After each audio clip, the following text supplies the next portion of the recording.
വളരെ കോമൺ ആയിട്ട് കണ്ടുവരുന്ന ഒരു ബുദ്ധിമുട്ടാണ് ഫാറ്റി ലിവർ. നമ്മൾ സാധാരണ ഡയബറ്റിക് പോലെ തന്നെ പണ്ട് കാലത്തൊക്കെ വളരെ കോമൺ ആയിട്ട് കണ്ടുവരുന്ന കാര്യം ഡയബറ്റിക് ഹൈപ്പർ ടെൻഷൻ ആയിരുന്നു. പക്ഷേ ഇന്ന് ഡയബറ്റിക്കും ഹൈപ്പർ ടെൻഷനേക്കാളും മുമ്പ് വാർണിംഗ് സൈനായിട്ട് കണ്ടുവരുന്നതാണ് ഫാറ്റി ലിവർ.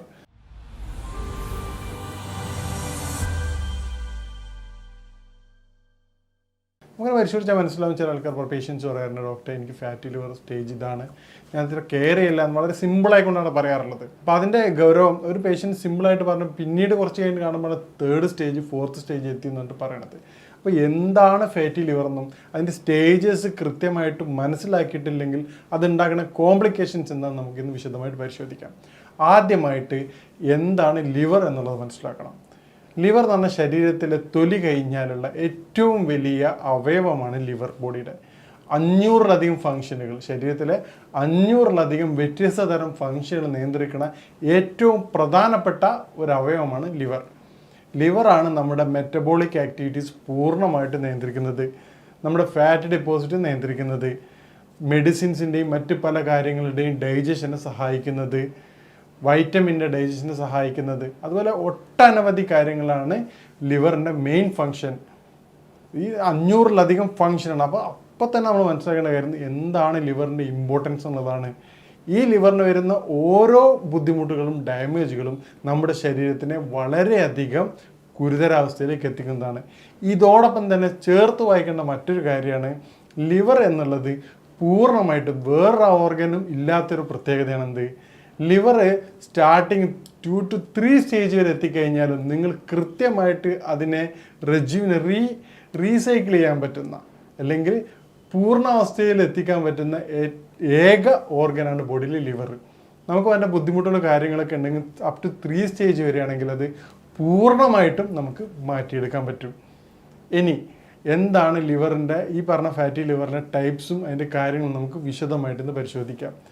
അതിൻ്റെ ഫാറ്റി ലിവറിൻ്റെ ഇന്ന് വളരെ കോമൺ ആയി കണ്ടുവരുന്ന സ്ത്രീകളിലാണ് ഇത് കൂടുതലായിട്ട് കണ്ടുവരുന്നത്. ഇനി ഫാറ്റി ലിവറിൻ്റെ സ്റ്റേജസ് ഏതൊക്കെയാണെന്ന് നമുക്ക് പരിശോധിക്കാം. ഫാറ്റി ലിവർ പ്രധാനമായിട്ടും 4 തരത്തിലാണ് തിരിച്ചിട്ടുള്ളത്. ഫസ്റ്റ് സ്റ്റേജ് എന്ന് പറഞ്ഞു കഴിഞ്ഞാൽ അതിൻ്റെ ഫാറ്റി ലിവറിൻ്റെ ക്ലാസിഫൈ ഫാറ്റി ലിവർ തരം തിരിച്ചിട്ടുള്ളത് അതിന് നമുക്ക് അറിയാൻ പറ്റുന്ന സൈൻ ആൻഡ് സിംറ്റംസോടുകൂടി അല്ലാതെ പുറത്ത് കാണിക്കുന്ന രോഗലക്ഷണങ്ങളോട് മാത്രമേ പേഷ്യൻസിന് അത് മനസ്സിലാവാറുള്ളൂ. അതിൻ്റെ ഇൻറ്റേർണൽ വരുന്ന ചേഞ്ച്, പാത്തോളജിക്കൽ ചേഞ്ചസ് ആണ് അതിൻ്റെ ഡിവിഷനുള്ള അടിസ്ഥാനം. ആദ്യമായിട്ട് അതിൻ്റെ സെല്ലുകളിൽ ഫസ്റ്റ് സ്റ്റേജ് എന്ന് പറഞ്ഞു കഴിഞ്ഞാൽ ഫാറ്റി ലിവർ കൊണ്ട് യാതൊരു ബുദ്ധിമുട്ടും നമുക്ക് അനുഭവപ്പെടില്ല. കാരണം എന്താണ്, ലിവറിൻ്റെ ഫങ്ഷനൊക്കെ നോർമലായിരിക്കും, ഫങ്ഷന് യാതൊരുവിധ ബുദ്ധിമുട്ടും നമുക്ക് അനുഭവപ്പെടാറില്ല. അതുകൊണ്ട് തന്നെ നമുക്ക് അത് മനസ്സിലാവില്ല. നമ്മൾ സ്കാൻ ചെയ്യുന്ന സമയത്താണ് പറയുക ഇനി ഫാറ്റി ലിവറിൻ്റെ സ്റ്റാർട്ടിങ് സ്റ്റേജാണ്. ഇത് ഫാറ്റിൻ്റെ ഒരു ആവരണം നമ്മുടെ ലിവറിനെ പൊതിയാണ് ചെയ്യുന്നത്. രണ്ടാമത് സെല്ലുകളുടെ വർക്കിംഗ് നോർമലായിരിക്കും, പിന്നീട് ചെറിയ ബുദ്ധിമുട്ടുകൾ മാത്രമേ ഉണ്ടാവാറുള്ളൂ. പിന്നീട് അതിൽ സീറോസിസോ മറ്റേ ഫൈബ്രോസോ ഒന്നും ഉണ്ടാവാറില്ല. വർക്ക് പെർഫെക്റ്റ് കറക്റ്റായിരിക്കും, ഒരു ഡീജനറേഷൻ ഒന്നും ഉണ്ടാവില്ല. സെക്കൻഡ് സ്റ്റേജ് എന്ന് പറഞ്ഞു കഴിഞ്ഞാൽ ചെറുതായിട്ടുള്ള ബുദ്ധിമുട്ടുകൾ കാണിച്ചു തുടങ്ങും. ശരീരത്തിൽ ചെറുതായിട്ട്, അതായത് അതിന് ചെറുതായിട്ടുള്ള വോമിറ്റിംഗ് ടെൻഡൻസി വരാറുണ്ട്, അതുപോലെ വിശപ്പ് കുറയാറുണ്ട്, ചെറുതായിട്ട് ചെറിയ ക്ഷീണം, ചെറിയ ചെറിയ കാര്യങ്ങളിൽ നമുക്ക് ബോഡി ഒരു വാർണിംഗ് തരും ചെറിയ പ്രശ്നങ്ങൾ ഇന്ത്യയിൽ നടക്കുന്നുണ്ട് എന്നുള്ളത്. ഈ സമയങ്ങളിൽ ലിവറിൻ്റെ ഫങ്ഷൻ പ്രോപ്പറായിരിക്കും. ലിവറിൻ്റെ ഫങ്ഷൻ യാതൊരുവിധ കാരണവശാലും തടസ്സപ്പെടുകയോ ബുദ്ധിമുട്ടുണ്ടാവില്ല. മറ്റു പല കാര്യങ്ങളും ഇപ്പോൾ സീറോസിസും ഫൈബ്രോസിസും ആ സ്റ്റേജിലേക്കൊന്നും എത്തിയിട്ടുണ്ടാവില്ല. 3rd സ്റ്റേജിലേക്ക് അടക്കുന്നതോടുകൂടി അത് ലിവറിൻ്റെ ഫങ്ഷനെ ചെറുതായിട്ട് ബാധിക്കാൻ തുടങ്ങും. നമുക്ക് നേരത്തെ ഉണ്ടായിരുന്ന ലക്ഷണത്തിന് പുറമെ, അതായത് ഈ പറഞ്ഞ ക്ഷീണം, വോമിറ്റിംഗ് ടെൻഡൻസി, വിശപ്പ് കുറവ്, അതോടൊപ്പം തന്നെ ചെറുതായിട്ട് ജോണ്ടിസും കൂടി വരും. ശരീരത്തിൽ ചെറുതായിട്ടുള്ള ഡിസ്കളറേഷനുകൾ കണ്ടുവരാറുണ്ട്, ഇച്ചിങ് തുടങ്ങും. ഈ സ്റ്റേജിൽ നേരത്തെ പറഞ്ഞ ഫൈബ്രോസിസ് സ്റ്റാർട്ട് ചെയ്യും. ലിവറിന് ചെറുതായിട്ടുള്ള ഫൈബ്രോസിസുകളും ചെറിയ ചെറിയ ബുദ്ധിമുട്ടുകളും പ്രയാസങ്ങളും ഇൻറ്റേർണൽ ഡാമേജ് തുടങ്ങും. ഈ സ്റ്റേജ് വരെ, ഫൈബ്രോസിസ് സ്റ്റേജ് വരെ നമുക്ക് പൂർണ്ണമായിട്ടും ലിവറിൻ്റെ ബുദ്ധിമുട്ടുകൾ റീസൈക്കിൾ, അതായത് തിരിച്ചു കൊണ്ടുവരാൻ സഹായിക്കും. അതെങ്ങനെയെന്നുള്ള വിശദമായിട്ട് പ്രതിപാദിക്കുന്നുണ്ട്. ഇനി അടുത്ത ഫൈനൽ സ്റ്റേജാണ് സീറോസിസ്. ഈ സ്റ്റേജിലെത്തുന്നതോടുകൂടി ലിവറിൻ്റെ ഒരു പ്രവർത്തനങ്ങളും എല്ലാ കാര്യങ്ങളും ഒരു 90 to കംപ്ലീറ്റ് സ്റ്റോപ്പ് ചെയ്യാൻ പോവാണ്. സീറോസിൽ എത്തിക്കഴിഞ്ഞാൽ പിന്നീടുള്ള ബുദ്ധിമുട്ടുള്ള കാര്യങ്ങൾ ലിവറിൻ്റെ അതിൻ്റെ വർക്ക് കംപ്ലീറ്റ് പതിയെ അത് സ്റ്റോപ്പ് ചെയ്യാണ്. നമ്മളെല്ലാവരും പ്രത്യേകം ശ്രദ്ധിക്കേണ്ട കാര്യം സ്റ്റാർട്ടിങ് സ്റ്റേജും മറ്റ് സ്റ്റേജ് മനസ്സിലാക്കിക്കൊണ്ട് എളുപ്പം കൺട്രോൾ ചെയ്യുകയാണെങ്കിൽ നമുക്ക് പൂർണ്ണമായിട്ടും മാറ്റിയെടുക്കാൻ പറ്റുന്ന ഒരു കാര്യമാണ് ഫാറ്റി ലിവർ. ഫാറ്റി ലിവർ എന്ന് പറഞ്ഞാൽ ഒരു വാർണിംഗ് ആണ്, നമ്മുടെ ലൈഫ് സ്റ്റൈൽ ഡിസോർഡർ ആണ്, നമ്മൾ പോണ ഡയറക്ഷൻ തെറ്റാണ് എന്ന് നമ്മോട് പറയുന്ന ശരീരത്തിൻ്റെ ഒരു വാർണിംഗ് ആണ്. അത് റീഡയറക്റ്റ് ചെയ്ത് കഴിഞ്ഞാൽ പൂർണ്ണമായിട്ടും നമുക്ക് എന്താക്കാൻ പറ്റും, അത് മാറ്റിയെടുക്കാൻ പറ്റും. ഇനി ഈ പറഞ്ഞതിൻ്റെ കോസസ് എന്തൊക്കെയാണെന്ന് നോക്കുക. നേരത്തെ പറഞ്ഞതിൻ്റെ ഏറ്റവും പ്രധാനപ്പെട്ട വില്ലൻ എന്താണെന്ന് പറഞ്ഞു കഴിഞ്ഞാൽ സഡൻഡറി ലൈഫ് സ്റ്റൈൽ തന്നെയാണ്. അതിൽ ഏറ്റവും അധികം പറയണത് ആർട്ടിഫിഷ്യൽ സ്വീറ്റ്നറുടെ ഉപയോഗമാണ്. അതായത് നമ്മളത് ആർട്ടിഫിഷ്യൽ സ്വീറ്റ്നർ എന്ന് പറഞ്ഞാൽ ആൾക്കാർക്ക് പെട്ടെന്ന് മനസ്സിലാവാറില്ല. നമുക്ക് എളുപ്പത്തിൽ മനസ്സിലാവുന്ന പറഞ്ഞു കഴിഞ്ഞാൽ നമ്മൾ ഉപയോഗിക്കുന്ന സോഫ്റ്റ് ഡ്രിങ്ക്സ്. ഇപ്പോൾ എല്ലാ ഭക്ഷണത്തിനും പുറം ഭക്ഷണം തന്നെ ഹൈ കലോറിയാണ്. നമ്മളൊക്കെ എന്ത് ചെയ്യുക, ഒരു സ്പ്രൈറ്റോ കോളയോ ഒരു ഗ്ലാസ് കഴിക്കും. നേരെ ബോഡി ഇതൊക്കെ ദഹിപ്പിക്കുന്ന പരിപാടിയുടെ മെയിൻ റോള് വരുന്നത് ലിവറിനാണ് ഓവർ ഡ്യൂട്ടി വരുന്നത്. അതോടൊപ്പം തന്നെ അതിന് പുറമെ എന്ത് ചെയ്യും, വീണ്ടും ഒരു നല്ല കേക്ക് പിന്നീട് കഴിക്കും.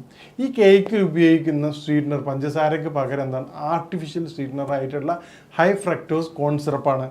ഇതിൻ്റെ കലോറി വീണ്ടും കൂടുകയാണ്. നമ്മൾ ആ കഴിച്ച ഭക്ഷണത്തിൻ്റെ ഡബിളാണ് അതിൻ്റെ കലോറി വരിക. അപ്പോൾ ഈ രൂപത്തിൽ ഈ ഓവറായിട്ടുള്ള എനർജി ബോഡിയിലേക്ക് വരികയും ഇതൊക്കെ ഫാറ്റി ഡെപ്പോസിറ്റായിട്ട് മാറുകയാണ് ചെയ്യുന്നത്. ഇതാണ് ഏറ്റവും പ്രധാനപ്പെട്ട കാരണം. നമ്മൾ എല്ലാവരും അറിയാം ആർട്ടിഫിഷ്യൽ സ്വീറ്റ്നർ പ്രശ്നമാണെന്നൊക്കെ, പക്ഷെ അതെങ്ങനെ ശരീരത്തിൽ പ്രവർത്തിക്കുന്നുള്ളതാണ് നമ്മൾ ശ്രദ്ധിക്കേണ്ട കാര്യം. രണ്ടാമത്തെ കാര്യം ഉറക്കക്കുറവാണ്. ഇന്ന് വളരെ കോമൺ ആയിട്ട് കണ്ടുവരുന്ന പ്രശ്നമാണ് ഉറക്കക്കുറവ്. കാരണം രാത്രി വൈകിട്ട് ഉറങ്ങുകയും രാവിലെ വൈകിട്ട് എഴുന്നേൽക്കുകയും ചെയ്യുക. രാത്രി ഓവറായിട്ട് ഉറങ്ങാതിരിക്കുമ്പോൾ നമ്മുടെ ബോഡി ചൂടാവും. ഈ ബോഡി ചൂടാവുന്നത് ലിവറിന് ഒരു ഡാമേജിൻ്റെ സൈനായിട്ടാണ് നമ്മൾ പറയാറുള്ളത്. ചില പേഷ്യൻ്റ് പറയും, ഡോക്ടർ എനിക്ക് വളരെ ബോഡി ഹീറ്റാണ്. നമ്മൾ ചോദിക്കുമ്പോൾ പറയും, ആ ഡോക്ടർ നന്നായിട്ട് ഹീറ്റ് ഉണ്ട്. കാരണം എന്താണ്, അത് പതിയെ വീക്ക്നെസ്സിലേക്ക് പോവുകയാണ്. ആ ഒരു സമയത്ത് തന്നെ നമ്മൾ പരിശോധിക്കുകയാണെങ്കിൽ നമുക്ക് പൂർണ്ണമായിട്ടും തിരിച്ചു കൊണ്ടുവരാൻ പറ്റും. ഇനി പിന്നീട് വരുന്ന കോഴ്സാണ് ഈ ഡീപ്പ് ഫ്രൈഡ് ഐറ്റംസ്. സാധാരണത്തിൽ വളരെ സിമ്പിളായിട്ടുള്ളതല്ല ഡീപ്പ് ഫ്രൈഡ് ഐറ്റംസ്. കാരണം കുറേ അധികം ഓയിലി കണ്ടന്റ് ഉണ്ട്. ഈ പറഞ്ഞ ഫാറ്റി ലിവർ ഡയഗ്നോസ് ചെയ്ത് കഴിഞ്ഞാൽ നമ്മുടെ ഭക്ഷണത്തിൻ്റെ രീതിയിൽ പൂർണ്ണമായിട്ട് നിങ്ങൾ ചേഞ്ചസ് വരുത്തേണ്ടതുണ്ട്. ഡീപ്പ് ഫ്രൈഡ് ഐറ്റംസും ആർട്ടിഫിഷ്യൽ ഈ ഷുഗർ ഏജൻറ്റ് ഉപയോഗിച്ച സാധനം പൂർണ്ണമായിട്ട് നിങ്ങൾ വർജിക്കേണ്ടതാണ്. ഇനി ഏതൊക്കെ രൂപത്തിലുള്ള ഭക്ഷണത്തിലൂടെ നമുക്കിത് ബ്ലോക്ക് ചെയ്യുക അല്ലെങ്കിൽ പ്രിവെൻറ്റ് ചെയ്യുക എന്നുള്ളതാണ് എപ്പോഴും ശ്രദ്ധിക്കേണ്ട കാര്യം. എനിക്ക് ആ ഫാറ്റി ലിവർ വന്നില്ല എന്ന് ആശ്വസിക്കുന്നതിന് പകരം അത് വരാതിരിക്കാൻ വേണ്ടി പൂർണ്ണമായിട്ടും ശ്രമിക്കേണ്ടതാണ്. അതിലേറ്റവും പ്രധാനപ്പെട്ട കാര്യമാണ് വാൾനട്ട് ഡെയിലി കഴിക്കുക എന്നുള്ളത്. നമ്മൾ കഴിക്കണ ഡീപ്പ് ഫ്രൈ ഒഴിവാക്കിയും അതുകൊണ്ട് ഭക്ഷണത്തിൽ കൂടുതലായിട്ട് വാൾനട്ട്, ഒലീവ് ഓയിൽ എന്നീ കാര്യങ്ങൾ കൂടുതലായിട്ട് ഉപയോഗപ്പെടുത്തുക. ഇത് ലിവറിൻ്റെ ഹെൽത്തിന് വളരെയധികം ഉപകാരപ്രദമാണ്. നേരത്തെ പറഞ്ഞ ഫാറ്റി ഡിപ്പോസിറ്റ് കുറയ്ക്കാൻ സഹായിക്കാറുണ്ട്. പിന്നീട് റെഡ് മീറ്റ്, അതുപോലെയുള്ള കൂടുതലായിട്ടുള്ള കലോറിക് ആയിട്ടുള്ള ഭക്ഷണ പദാർത്ഥങ്ങൾ ഒഴിവാക്കുക. ബേക്കറി ഐറ്റംസ് നിർബന്ധമായിട്ടും പൂർണ്ണമായിട്ടും ഒഴിവാക്കേണ്ടതാണ്. ഇനി ഇതിൻ്റെ കോംപ്ലിക്കേഷൻസ് എന്താ, നേരത്തെ പറഞ്ഞതുപോലെ അത് സീറോസിസിലേക്ക് മാറിക്കഴിഞ്ഞാൽ വളരെയധികം കോംപ്ലിക്കേറ്റഡ് ആണ്. നേരത്തെ പറഞ്ഞാൽ അത് പൂർണ്ണമായിട്ട് കെയറുള്ളതെന്ന് മനസ്സിലായിക്കൊണ്ട് മാത്രം നമ്മൾ എന്ത് ചെയ്യണം, അത് കെയർ ചെയ്യേണ്ടതാണ്. ഇനി ഇതിന് ചെയ്യാൻ പറ്റുന്ന ഹോം റെമഡീസ് എന്തൊക്കെയാണെന്ന് നോക്കാം. ഫാറ്റി ലിവറിൻ്റെ ഏറ്റവും പ്രധാനപ്പെട്ട ഒരു കാര്യം, നമ്മൾ വേറൊരു കാര്യം അസുഖം പോലെയല്ല, യാതൊരുവിധ ഷോർട്ട് കട്ടും ഈ അസുഖത്തിനില്ല. ഈ അസുഖത്തിൻ്റെ ഏറ്റവും പ്രധാനപ്പെട്ട ഏറ്റവും ഇമ്പോർട്ടൻ്റ് ആയിട്ട് ചെയ്യേണ്ട കാര്യം, ഫാറ്റി ലിവർ ഡയഗ്നോസ് ചെയ്ത് കഴിഞ്ഞാൽ ആദ്യം ആ പേഷ്യൻ്റ് അവരുടെ വെയ്റ്റിൻ്റെ 50 to 20% ഏത് രൂപത്തിലായാലും വളരെ പെട്ടെന്ന് തന്നെ കുറക്കാൻ നോക്കുക. പെട്ടെന്ന് ഉദ്ദേശിച്ചത് അടിയന്തരമായിട്ട് കുറക്കാനാണ് ഉദ്ദേശിച്ചത്. ഇപ്പം ലിവറിൻ്റെ വേറൊരു കോംപ്ലിക്കേഷൻസ് ഉണ്ടാകുന്ന കാര്യമാണ് ഈ പറയുന്ന മാർക്കറ്റിൽ അവൈലബിൾ ആയിട്ടുള്ള weight loss method, weight loss ടാബ്ലറ്റും പൗഡേഴ്സും ഒക്കെ. വളരെ പെട്ടെന്ന് ഒരു കാരണവശാലും ബോഡി വെയിറ്റ് കുറയ്ക്കരുത്. ഞാൻ പറഞ്ഞത് വെയിറ്റ് കുറയ്ക്കാൻ വേണ്ടി വളരെ പെട്ടെന്ന് തന്നെ അതിൻ്റെ ആക്ഷനും കാര്യങ്ങൾ എടുക്കണം എന്നുള്ളതാണ്. ഒരു 1 month കൊണ്ട് മാക്സിമം 5 to 7 മാത്രമേ വെയിറ്റ് കുറക്കാൻ പാടുള്ളൂ. കാരണം അല്ലെങ്കിൽ അത് മറ്റു പല കോംപ്ലിക്കേഷൻസിലേക്കും പോകും. അത് നമുക്ക് മറ്റൊരു വീഡിയോയിൽ വിശദമായിട്ട് പ്രതിപാദിക്കാം. അപ്പോൾ ഈ രൂപത്തിൽ നിങ്ങളെ ബോഡി വെയിറ്റ് ഒരു 5 to 6 months കൊണ്ട് തന്നെ 50 to 20% 15 മുതൽ 20% നിർബന്ധമായിട്ട് നിങ്ങൾ കുറയ്ക്കേണ്ടതാണ്. അതാണ് ട്രീറ്റ്മെൻറ്റിൻ്റെ ഏറ്റവും ബേസ്. അതോടൊപ്പം തന്നെ നിങ്ങൾ രാത്രി ആപ്പിൾ സിഡർ വിനെഗർ ഉപയോഗിക്കുകയാണെങ്കിൽ 2 ടീസ്പൂൺ രാവിലെയും രാത്രി ഉപയോഗിക്കുകയാണെങ്കിൽ അത് നല്ല ആൻറ്റി ഓക്സിഡൻ്റ് ആണ്. അതുപോലെ അതിൻ്റെ ബ്ലഡ് പ്യൂരിഫിക്കേഷൻ മെത്തേഡ് കൊണ്ട് വളരെയധികം ഫലപ്രദമായിട്ട് കണ്ടുവരാറുണ്ട്. പിന്നീടുള്ള രൂപമാണ് നമുക്ക് ആപ്പിൾ സിഡർ വിനെഗറിന് ശേഷം നമുക്ക് ഉപയോഗിക്കുന്നത് ആപ്പിൾ ഡെയിലി ഉപയോഗിക്കാവുന്നതാണ് ഫ്രൂട്ട്സ് ആയിട്ട്. രാത്രി ഭക്ഷണം സലാഡായിട്ട് മാറ്റാവുന്നതാണ്. നമ്മൾ കഴിക്കുന്ന ഭക്ഷണത്തിൻ്റെ ആ പ്ലേറ്റ് ഇപ്പം വളരെ കോമൺ ആയിട്ട് ഫുഡ് പ്ലേറ്റ് കൺട്രോൾ ചെയ്യുകയാണെങ്കിൽ, ഫുഡ് പ്ലേറ്റ് നമ്മൾ റീഡിസൈൻ ചെയ്യുകയാണെങ്കിൽ നമുക്ക് വേണ്ട ഭക്ഷണത്തിൻ്റെ അളവ് നമ്മൾ തന്നെ തൃപ്തിപ്പെടുത്തേണ്ടതാണ്. നമ്മുടെ ജോലി, ഓരോരുത്തരുടെ ജോലിയും അവരുടെ ജോലിയുടെ സ്വഭാവം വ്യത്യസ്തമായിരിക്കും. ഹാർഡ് വർക്കുള്ള ആൾക്കാരുണ്ടാവും, വളരെ കലോറി കുറവുള്ള ആൾക്കാരുണ്ടാവും വർക്ക്, ഓഫീസ് ടൈപ്പ് വർക്കുള്ള. അപ്പോൾ അവരെന്ത് ചെയ്യുന്നത് കഴിഞ്ഞാൽ അവരുടെ ലൈഫ് സ്റ്റൈലിനനുസരിച്ച് കലോറി, ഒരു വ്യക്തിക്ക് വേണ്ടത് മാക്സിമം 2000 കലോറിയാണ് നോർമലായിട്ട് വേണ്ടത്. ആ ഒരു ചട്ടക്കൂടിനുള്ളിലേക്ക് കൊണ്ടുവരുത്താൻ ശ്രമിച്ചു കഴിഞ്ഞാൽ അത് അറിയാതെ തന്നെ, നമ്മൾ നേരത്തെ പറഞ്ഞാൽ ഫാറ്റി ലിവർ മാത്രമല്ല, ഡയബറ്റിക്, കൊളസ്ട്രോൾ, എല്ലാവിധ ലൈഫ് സ്റ്റൈൽ ഡിസോർഡറിനെയും നമുക്ക് എന്ത് ചെയ്യാൻ പറ്റും, ബ്ലോക്ക് ചെയ്യാൻ പറ്റും. അപ്പം ഈ രൂപത്തിൽ ചെയ്യുകയാണെങ്കിൽ നമുക്ക് എന്ത് ചെയ്യാം, ഫാറ്റി ലിവർ പൂർണ്ണമായിട്ടും മാറ്റിയെടുക്കാൻ പറ്റും. ഫാറ്റി ലിവറിന് ഏറ്റവും നല്ല മികച്ച മെഡിസിൻസ് അവൈലബിൾ ആണ്. നമുക്കൊരു 2 മാസങ്ങൾ കൊണ്ട് തന്നെ സെക്കൻഡും തേജൊക്കെയുള്ളത് പെട്ടെന്ന് തന്നെ ഫസ്റ്റ് സ്റ്റേജിലേക്ക് എത്തി മാറാറുണ്ട്. അപ്പം അതിൻ്റെ കൂടെ ഞാൻ അവരോട് പ്രത്യേകം പറയാറുണ്ട്, നിങ്ങൾ ഇപ്പോൾ ചെയ്യുന്നത് ഒരു സ്റ്റാർട്ടിംഗ് ആണ്, ഇതേ ലൈഫ് സ്റ്റൈൽ നിങ്ങൾ നിർബന്ധമായിട്ട് ഫോളോ ചെയ്യേണ്ടതാണ്. അതുപോലെ ഫാറ്റി ലിവർ വന്നു കഴിഞ്ഞ വ്യക്തികൾ നിർബന്ധമായിട്ടും ഓരോ 6 മാസം കൂടുമ്പം ലിവർ ഫംഗ്ഷൻ ടെസ്റ്റ് നിർബന്ധമായിട്ട് ചെയ്യേണ്ടതാണ്.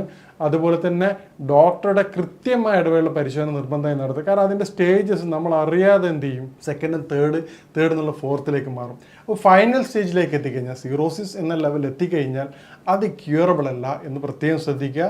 ഇനി ഫാറ്റി ലിവറായിട്ട് ബന്ധപ്പെട്ട മറ്റെല്ലാവിധ സംശയവും കാര്യങ്ങളും നിങ്ങൾക്ക് ബന്ധപ്പെടാവുന്നതാണ്. ഇനി മറ്റൊരു വിഷയമായിട്ട് കാണാം. നന്ദി.